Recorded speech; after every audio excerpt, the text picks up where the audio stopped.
When Jerusalem fell, everyone said the same thing. Babylon won. Israel lost. The temple was stripped.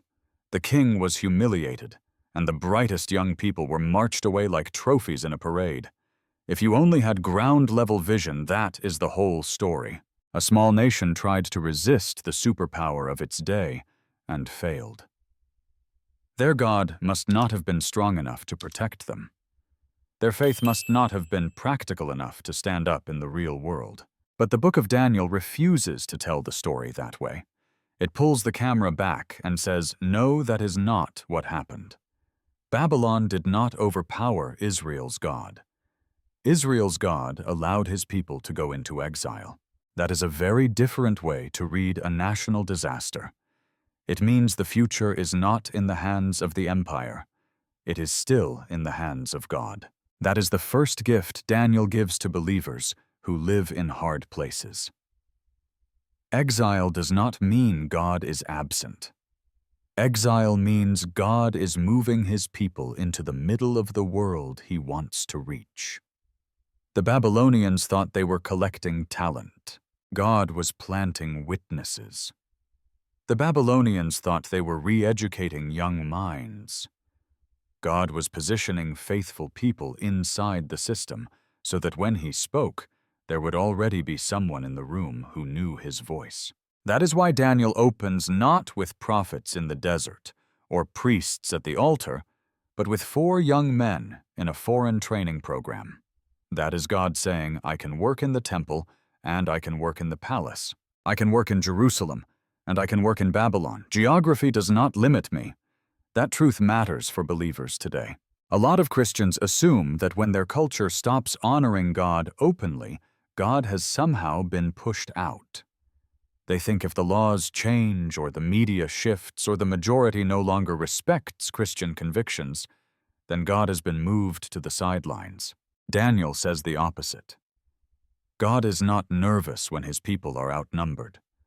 God is not confused when his people lose home field advantage. God can teach faithfulness in Jerusalem. He can also teach it in Babylon, in Persia, in Greece, in Rome, in any modern nation that thinks it is the final word in history. Exile does not cancel God's rule. It exposes it. There is also a cleansing honesty to the way Daniel begins. It tells us that God will sometimes let his people feel the consequences of their long disobedience. Israel did not end up in Babylon by accident. The prophets had warned them for generations about idolatry, injustice, and stubbornness. They ignored God when they were strong. Now God will teach them to listen when they are weak. That is not God abandoning them. That is God loving them enough to let them see that every other foundation crumbles. Sometimes the most merciful thing God does is remove the illusion that we are secure without him. But notice this too. God does not send everyone into exile and tell them to hide. He sends some of his people right into the center of the machine. 4 young men with Hebrew hearts and Babylonian assignments. That tells us something practical. God does not only need preachers, he needs believers in government offices, university departments, media companies, hospitals, tech firms, military bases, neighborhood associations, school boards. He needs Daniels in places where decisions are made and where proud people reach the end of their wisdom. If you belong to Jesus and you work inside a system that does not honor him, do not assume you missed your calling. You might be standing exactly where God wants you to stand. So the first pillar of this whole book is simple and strong. God is still on the throne, even when his people are not. God can plant faithful witnesses inside hostile cultures. God can make exile serve his plan. And for American believers who sometimes feel like the ground is shifting under their feet, this opening scene is supposed to steady you. Your influence in the culture rises and falls. Political winds change. Court decisions change. What is celebrated and what is mocked changes. None of that has ever dethroned God. He is the one who moves his people into place. He is the one who decides when to speak to a king. He is the one who keeps covenant even when geography, language, and power structures all change. If he could do it in Babylon, he can do it where you live. When we first meet these 4 young exiles, Babylon is doing what every dominant culture tries to do. It is not enough to conquer your land. It wants to conquer your mind. So it changes their names. It enrolls them in its schools. It feeds them from the king's table. It surrounds them with images of power and success until they start to say to themselves, "Maybe this is who I am now." That is how empire works. It does not always force you to bow with a sword. Sometimes it feeds you into forgetting. It offers you comfort status, language, and opportunity so that one day you wake up and realize you still believe in God privately, but you belong to Babylon practically. Daniel and his friends saw what was happening, and they drew a line that looks small, but is spiritually massive. They decided not to defile themselves with the king's food. Out of all the compromises they could have fought about, they chose a daily bodily practice. Eat this, not that. Start here, not there. It almost feels too minor for people who just lost their nation. But this is an important pattern in the spiritual life. Loyalty to God is not proved only in spectacular moments. It is formed in ordinary habits. These young men were saying, "You can change our address. You can assign us Babylonian literature. You can call us by Babylonian names. But you cannot touch the part of us that belongs to the Lord. Even in Babylon we will eat like people of the covenant. Even in Babylon we will remember where we came from." God met them right there. The text says he gave them favor with the officials. He made them healthier than the others. He sharpened their minds. And he gave Daniel a particular grace to understand dreams and visions. That is not random. God was preparing his people for the exact kind of crisis that was about to hit the empire. Before the king ever had a troubling dream, God had already put a dream interpreter in the palace. That is what faithfulness does. It positions you so that when the world runs out of answers, you are already close enough to speak for God. Then the first big test of Babylonian confidence arrived. King Nebuchadnezzar had a dream that shook him so deeply he could not sleep. Think about that. The man who could command armies and rebuild cities could not command his own heart to rest. Power can rule nations. It cannot rule nightmares. He called in all the empire's experts, the people who were supposed to have a line to the gods, and he made an impossible demand. Tell me the dream and the meaning. He did not want performance. He wanted revelation. And in one stroke, he exposed how empty human wisdom is without the God who reveals mysteries. These men could spin interpretations, but they could not see into the hidden place. They had influence, not insight. When Daniel heard that all the wise men were about to be executed because the king was furious, he did not panic. He did not launch a rebellion. He did not write a bitter speech about how unfair the empire was, even though it was. He asked for time, and then he gathered his friends to pray. That is what the people of God do when culture faces something it cannot explain. They do not just criticize the culture. They seek mercy from the God who rules history. They ask, "Lord, tell us what you are doing. Show us what no one else can see." And in the night, God showed Daniel the dream. The dream was a statue made of different materials: gold, silver, bronze, iron, mixed with clay. Beautiful, impressive, towering. That is how human empires look from the ground.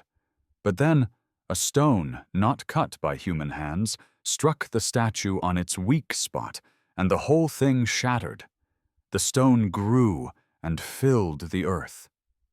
Daniel stood before the most powerful man alive and said what most people would be afraid to say. God gave you this kingdom. After you will come other kingdoms. None of them will last. But the God of heaven will set up a kingdom that will never be destroyed. Daniel did not insult the king. He honored him, but he refused to worship him. He served the empire without belonging to it.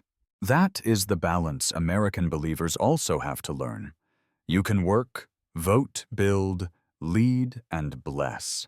You can be excellent at your job and gain real influence, but you cannot give to any human power what belongs to God. Stock markets, political parties, military alliances, corporations, even nations themselves are statues with feet of clay. Real weighty, but fragile at the bottom. They can be toppled by things no one saw coming. God's kingdom is the stone. It looks small. It does not look as glamorous as gold, but it is the only thing in the vision that survives. Daniel chapter 1 and 2 together teach a timeless survival skill for people of faith living in powerful cultures. Draw small daily lines of loyalty to God. Stay near other believers. Pray when the world is in crisis.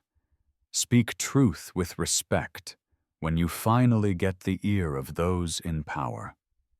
Remember that your career is not the final kingdom. Remember that your nation is not the final kingdom. Remember that God plants His people inside systems so that when the statue starts to wobble, there is someone there to point to the stone. Eventually, the empire did what empires always do. It stopped being satisfied with obedience and started demanding worship.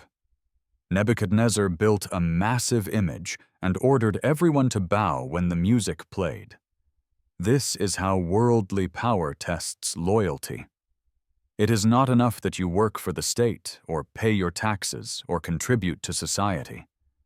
You must honor what the culture honors. You must bend when the culture says bend. You must agree that what everyone else is doing is normal. Most people in Babylon probably told themselves the same little story. It is only one moment. It is only on the outside. God knows my heart. But 3 Jewish officials knew this was the line they could not cross. You can rename us. You can promote us. You can dress us in Babylonian clothes, but you cannot have our worship. Their answer to the king is one of the clearest pictures of mature faith in the whole Bible. Our God is able to deliver us from the furnace. But even if He does not, we will not bow. Notice the 2 parts. Our God is able. That is confidence in the power of God. But even if He does not, that is surrender to the wisdom of God. They did not say, if God does not rescue us, He has failed. They said, if God does not rescue us, He is still worthy. That is the kind of faith that keeps people standing when everyone else is kneeling.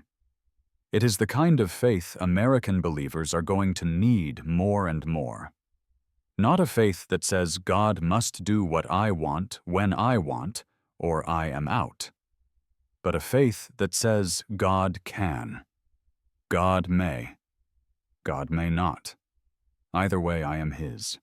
The king was furious and ordered the furnace overheated.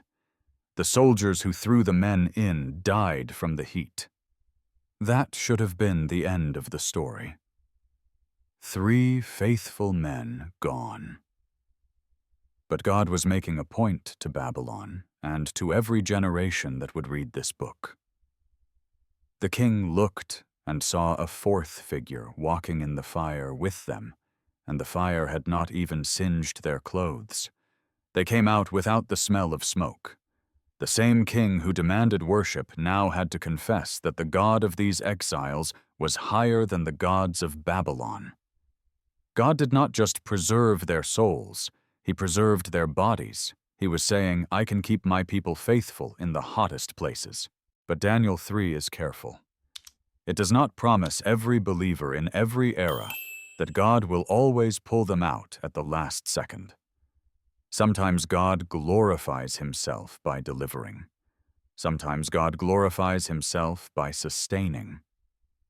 The point is not, if you are brave enough, you will always be spared. The point is, bowing to idols is not an option for the people of God. Even when it is costly, even when it is lonely, even when you could explain away compromise by saying, I need to keep my position to do good. The three men did not negotiate with obedience. They did not say, I will worship once publicly and repent later. They said, our allegiance is visible. Our worship is not for sale. This is where the story speaks right into our cultural moment. We live in a time when many of the idols are not golden statues. They are narratives, ideologies, social expectations, business practices, and entertainment habits that say, everyone normal does this. If you want to be included, just nod, just repost, just sign, just endorse, just laugh, just stop talking about what the Bible says so clearly. And many Christians are tempted to say, it is just one thing. It is just one ceremony. It is just one corporate statement. God knows my heart. Daniel 3 says, be careful. The empire tests loyalty through worship. What you bow to shapes who you become. One more thing this story gives us is a picture of presence. God did not stand outside the furnace and shout encouragement. He joined them in the fire. That is important for believers who are paying a price right now for staying faithful. Maybe you lost a promotion because you would not lie. Maybe friends pulled back because you would not celebrate what God calls sin. Maybe family thinks you are extreme because you put Jesus above culture. Daniel 3 says you are not alone. The Son of Man meets His people in the place of pressure. He does not only reward faithfulness later, He walks with them in it now. So in this third movement of the book, we learn another core lesson. Powerful cultures will eventually want your worship. Mature faith trusts God's power and God's freedom. Obedience is not something we hide just to make life easier, and God is able to make even fiery trials become places where His presence is clearest. Empires want you to think safety comes from bowing. Daniel 3 shows the opposite. Safety comes from belonging to the God who stands in the flames. Power looks impressive from the outside, but in Daniel, the most dangerous thing about power is what it can do on the inside. In chapter 4, we meet Nebuchadnezzar again. Only this time, the crisis is not a dream he cannot remember. It is a dream he does remember, but does not take seriously. He sees a great tree that shelters the nations, a beautiful picture of a king whose influence reaches far. Then a messenger from heaven says, "Cut it down. Leave the stump. Let him live like an animal until he learns that the Most High rules over the kingdoms of men and gives them to whomever He will." Daniel hears the dream and is distressed because he knows exactly what it means. He tells the king plainly, "Your power is real, but it was given to you. Use it with humility and justice. Stop oppressing the vulnerable. Take your success as an opportunity to honor God, not yourself. God is warning you before He humbles you." Nebuchadnezzar heard the warning. He even admired Daniel's insight. But the message did not get down into his bones. That is another thing power does. It makes people think warnings are for other people. A year later, he was walking on the roof of his palace, admiring the city he had built, and he said the quiet part out loud. "Is not this the great Babylon I have built by my mighty power and for the glory of my majesty?" In that one sentence, you can hear the shift. It is no longer God gave. It is I built. It is no longer God is glorious. It is my majesty. And right then, the word of God fell. The man who ruled men could no longer rule himself. His reason left him. He lived like a beast until he lifted his eyes to heaven and confessed that God's kingdom is the only kingdom that lasts. Daniel 4 is not just a strange story about an ancient king acting like an animal. It is a theological mirror. It shows what happens to human authority when it disconnects from worship. When leaders forget that their authority is delegated, not inherent, they start to act less human and more beastly. They devour instead of serve. They make everything about their name instead of God's name. They use strength to secure themselves instead of to protect the weak. God graciously warned Nebuchadnezzar. God also restored him when he finally looked up. That is the hopeful side of the chapter. God is willing to humble in order to heal. He will bring down a proud person if that is what it takes to bring them back to sanity. The next chapter shows the same lesson, but in fast forward and without the happy ending. Belshazzar, a later Babylonian king, threw a drunken party and decided to mock Israel's God by bringing out the cups from the temple. He drank from what was holy and praised idols that could not see or hear. In the middle of the party, a hand appeared and began writing on the wall. All the noise in the room could not cover the terror of that sight. The king's knees knocked. The wise men could not explain it. So they called for Daniel, the old exile, who still carried the presence of God. Daniel's words to Belshazzar are even sharper than his words to Nebuchadnezzar. You knew. You knew what God did with the previous king. You knew how God brought him low and restored him. You knew that the Most High rules. But you did not humble yourself. You exalted yourself against the Lord of heaven. Therefore your days are numbered. The message on the wall said it all. You have been weighed. You have been found wanting. Your kingdom is divided and given to others. That very night, Babylon fell. No long illness, no slow decline. Just a line from heaven, and the empire changed hands. Put Daniel 4 and 5 together, and you get a pattern God wants every generation to remember. God is patient, but he is not blind. Power without gratitude will be confronted. Leadership without humility will be interrupted. Nations that use what is holy as decoration for their pride will be judged. That was true in Babylon. It was true in later empires. It has been true again and again in history, and it will be true for any modern nation, institution, church, or leader who begins to believe that success came from themselves and for themselves. God gives kingdoms. God can take them back. This matters for believers who live under leaders who seem untouchable. Daniel is saying, no human ruler is the ceiling of history. They are all accountable. They are all weighable. They are all temporary. Sometimes God warns and restores, like with Nebuchadnezzar. Sometimes God warns and judges swiftly, like with Belshazzar. Either way, God is not wringing his hands while proud people strut. He is watching. He is measuring. He is deciding when to act. Our job is not to panic when arrogance sits on the throne.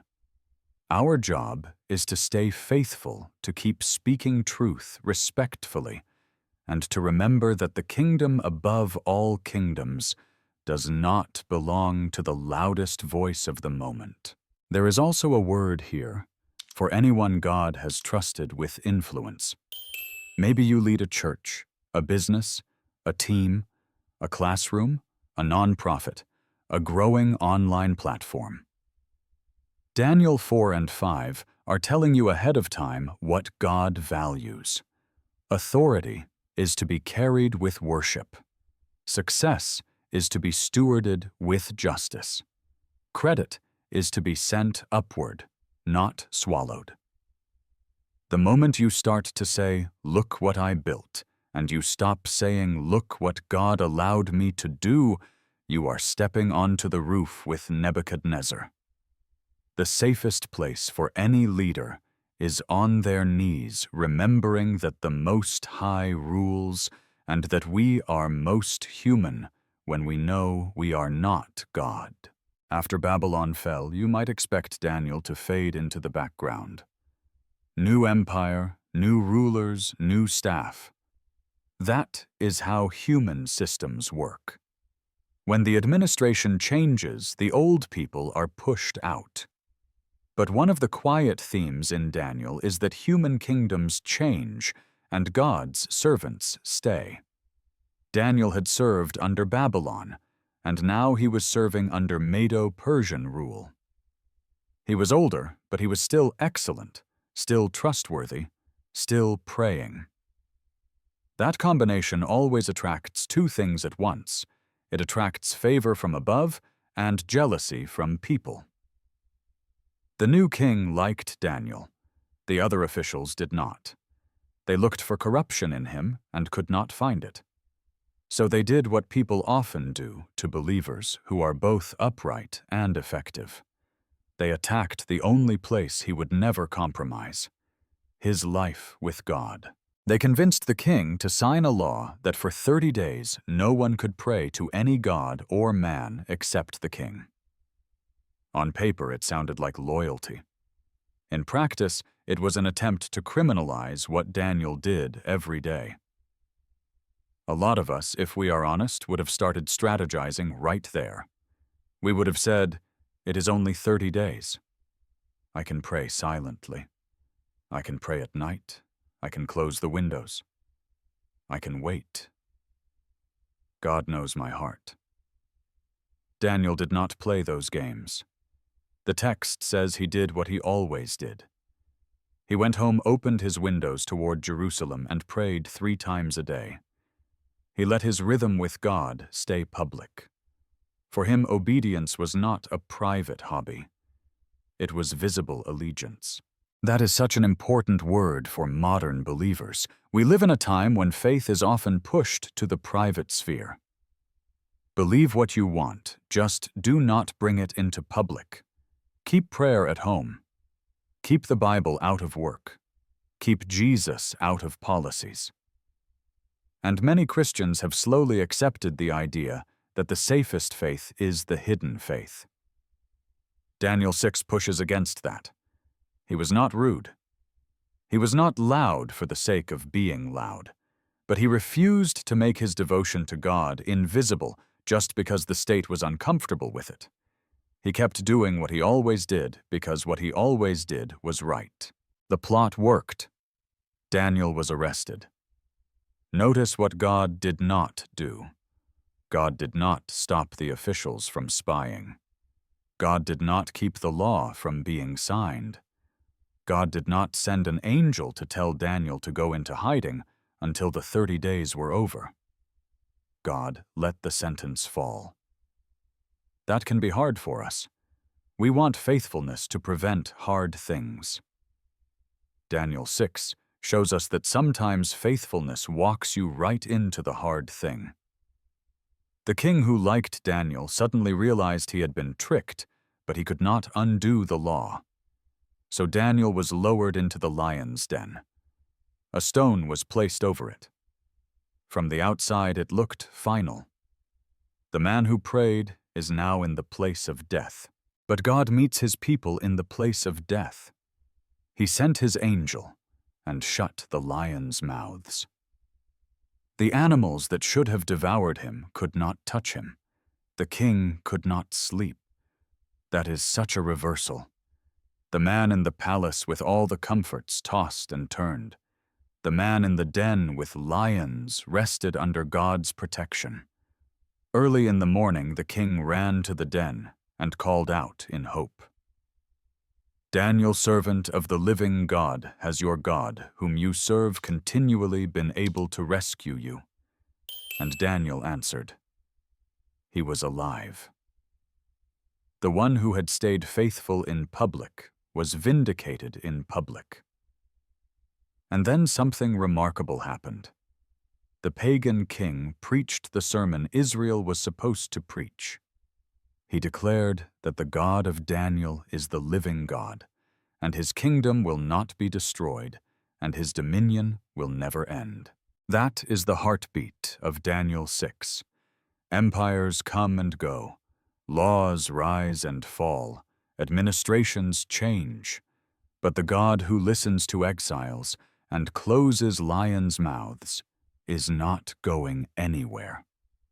Faithfulness is never wasted, even when it costs. Public obedience can look risky in a culture that does not share your convictions, but it is exactly that kind of steady, unembarrassed devotion that God loves to honor. Daniel did not start being faithful when it got dramatic. He had been faithful for years. The lion's den was just the place where everyone finally saw what God had been seeing all along. For believers in any nation, this chapter is both a comfort and a challenge. The comfort is that God can protect in the most impossible places. The challenge is that God expects us to keep our windows open toward Him even when it would be easier to close them. Do not reduce obedience to something you do only when no one is watching. Let your loyalty to Jesus be the kind of ordinary, predictable rhythm that people around you can count on. Pray because you always pray. Tell the truth because you always tell the truth. Worship because you always worship. And leave the lions to God. Up to this point, the book has mostly told stories about faith under pressure. But in chapter 7, the camera lifts. We are no longer watching Daniel interpret the dreams of pagan kings. We are watching heaven show Daniel how history actually looks from above. What he sees is not flattering to human empires. He sees 4 great beasts coming up out of a chaotic sea. Each one different, each one powerful, each one frightening. That is already a statement. When human kingdoms run on pride, violence, and self-worship, they stop looking like the image of God and start looking like animals. They can build roads and libraries and armies, but underneath there is something devouring about them. They eat the weak. They boast about their strength. They talk as if they will live forever. This vision would have helped every exile who ever wondered, why does God let these beastly systems keep running? Daniel is being shown they do not run forever. They run on a leash. Their rise is real, but it is temporary. Their claws and teeth make a lot of noise, but they do not set the end of history. Human beings, when they forget they were made to rule under God, start to rule like beasts. That was true of Babylon. It would be true of Persia. It would be true of Greece. It would be true of Rome. It has been true of every later empire that confuses success with divinity. Then the scene shifts upward, and everything changes. Thrones are set in place. The Ancient of Days takes his seat. His clothing is white like snow. his hair like pure wool, his throne flaming with fire. It is a courtroom, but it is also a coronation. Rivers of fire flow. Countless angels stand before him. The beasts are judged, and their power is taken away. In other words, history is not random. It is supervised. The Most High God watches beastly kingdoms and decides when they are done. That is supposed to steady believers who live during the loud part of the beast's life. Just because the beast is roaring now does not mean it will roar tomorrow. But the most surprising part is still coming. Daniel sees one like a son of man coming with the clouds of heaven. Unlike the beasts, he is human. Not beast-like, not hybrid, not distorted. Human the way humans were supposed to be. And to him is given authority, glory, and sovereign power. All nations and peoples of every language worship him. His dominion is an everlasting dominion that will not pass away. His kingdom is one that will never be destroyed. If chapters 1 to 6 ask, "Can you be faithful inside a hostile empire?" Chapter 7 answers, "Yes, and not only that."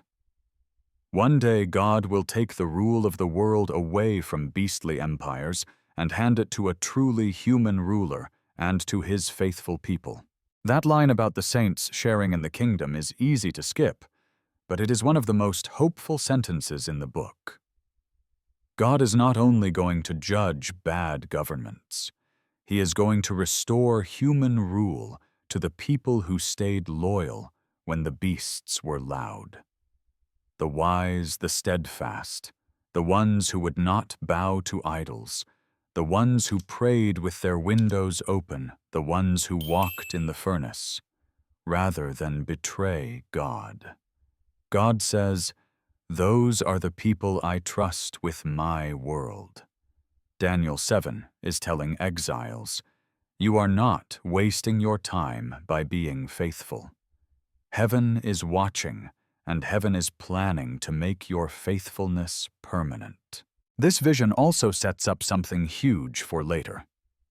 Centuries after Daniel, Jesus of Nazareth would keep calling himself the Son of Man. He was not picking a humble nickname because he was shy. He was picking the title from Daniel 7.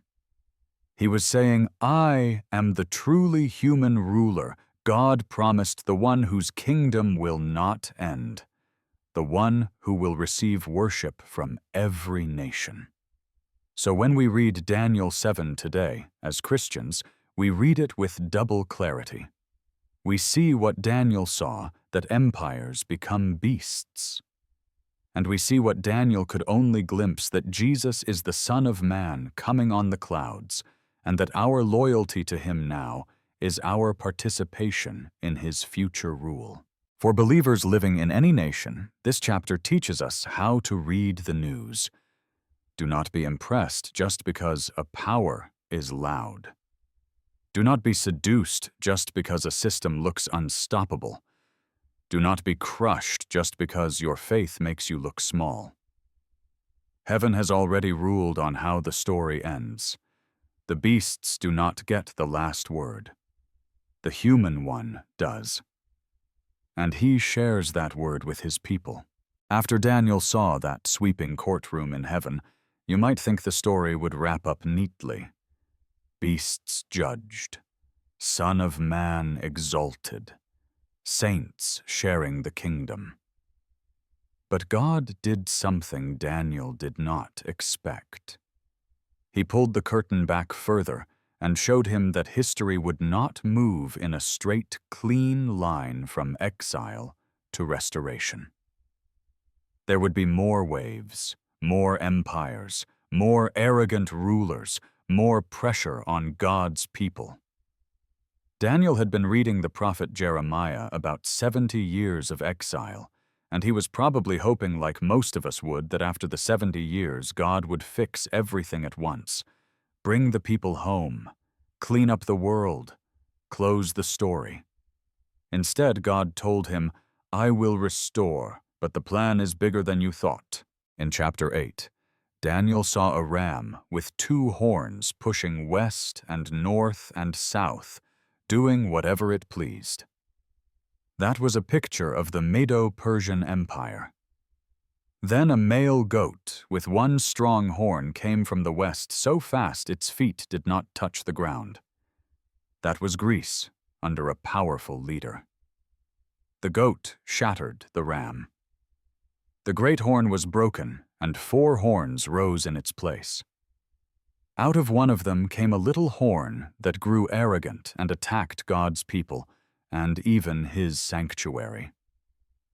In other words, future empires would keep repeating the same pattern Daniel had already lived through. Rapid rise, impressive power, hostility toward true worship, pride that tries to climb into God's space. This was heavy for Daniel. He did not treat prophecy like trivia. He felt it. He got sick. He mourned.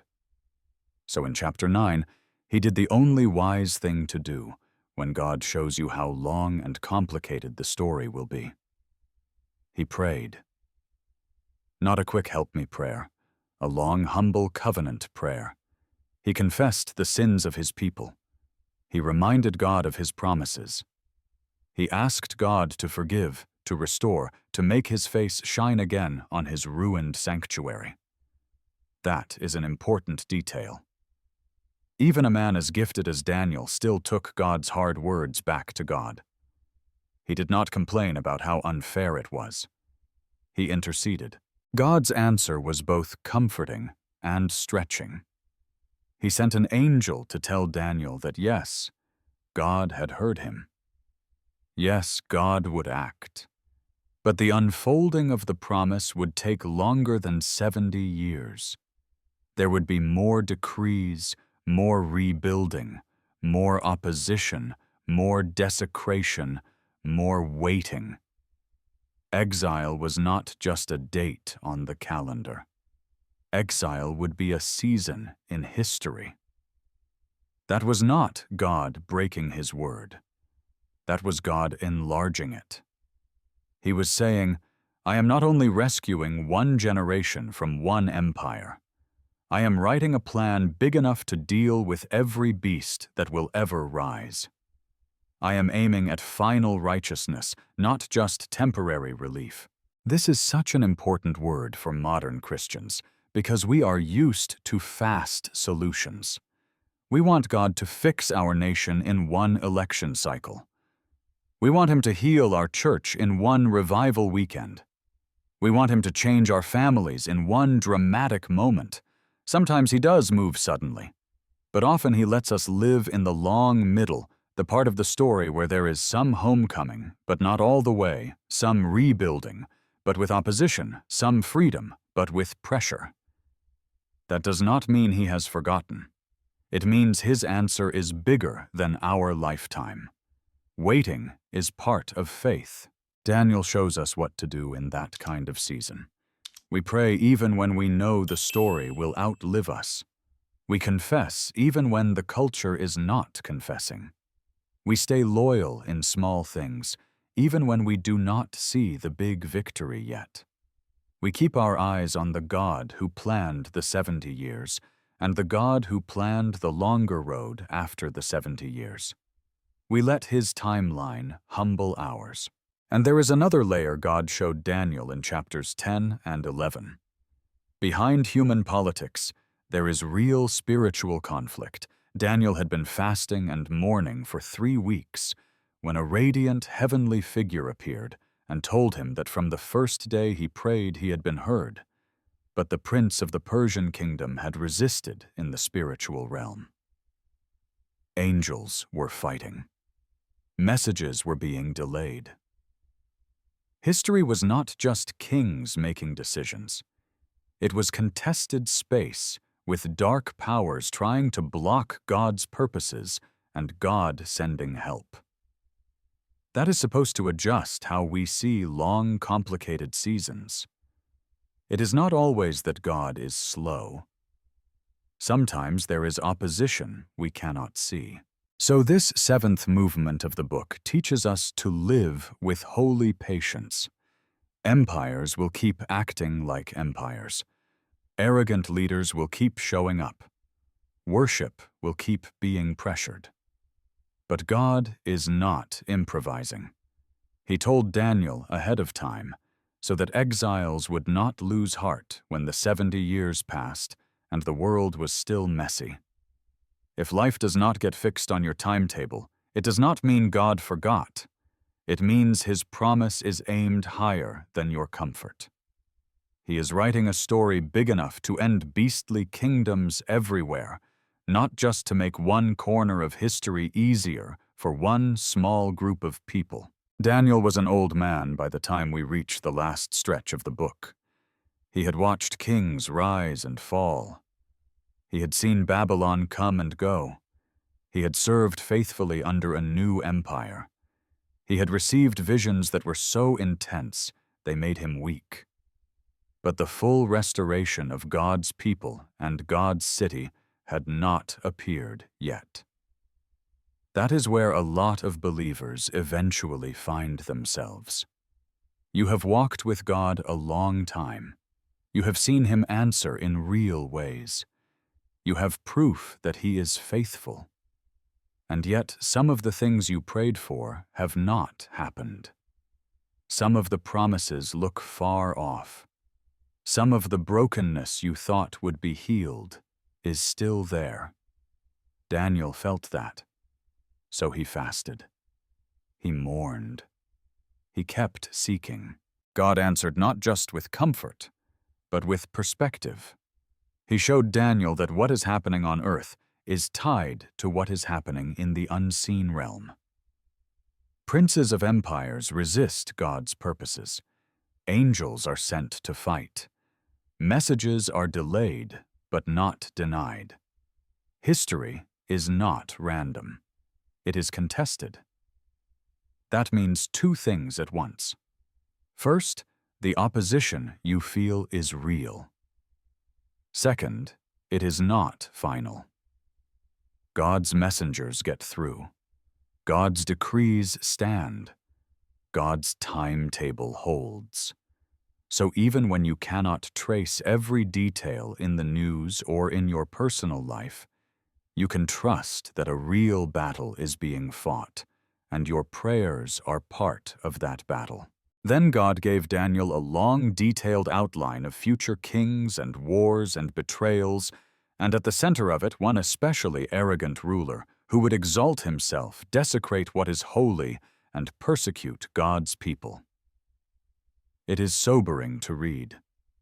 It tells us plainly that there will be seasons when evil seems organized, well-resourced, and temporarily successful. But even that figure, as terrifying as he looks, only prospers for a set time. He is on a leash, too. At the appointed time, God judges. That is the steady drumbeat of Daniel. Beastly power does not go unnoticed. Pride in high places does not go unchallenged. God watches. God waits. God acts. Right in the middle of these heavy visions comes one of the most hopeful lines in the whole Old Testament. The wise will shine like the brightness of the heavens, and those who lead many to righteousness like the stars forever and ever. That is God's way of talking to exiles, to minorities, to faithful churches in hard places, to believers who feel small in loud cultures. Your faithfulness is not invisible. Your work in teaching, discipling, parenting, pastoring, serving, suffering, staying clean in a dirty industry, keeping prayer alive in a prayerless office, all of that will shine. Not for 15 minutes. Forever. Empires roar and die. Fame comes and goes. But the people who help others walk in God's ways will glow in God's future. The book ends in a way that sounds almost gentle compared to the beasts and wars and fire and lions. Go your way, Daniel. Rest. You will rise at the end of the days. That is God talking to an old servant whose life has been long, whose assignment has been heavy, and whose eyes have seen more than most people see. It is also God talking to every believer who will not live to see everything they prayed for. Keep walking. Do your assignment. You may not see the whole promise in your lifetime, but you are part of a kingdom that cannot be destroyed. The end is not you holding everything together. The end is God raising you up into His finished future. For Americans hearing this today, that is an important recalibration. We live in a culture that wants everything now. Instant victory, instant clarity, instant influence. Daniel tells us we belong to a God who makes promises across centuries, who weaves nations and angels and churches and families into one story, who lets His people live inside empires without belonging to them, and who guarantees resurrection at the end. Empires rise, roar, and die. God's kingdom does not. Our job is to stay faithful in the middle, to keep praying with the windows open, to refuse to bow when the music plays, to speak truth respectfully to power, to wait when the 70 years are up and the world is still messy, and to hear at the end the same personal word Daniel heard. Go your way, rest.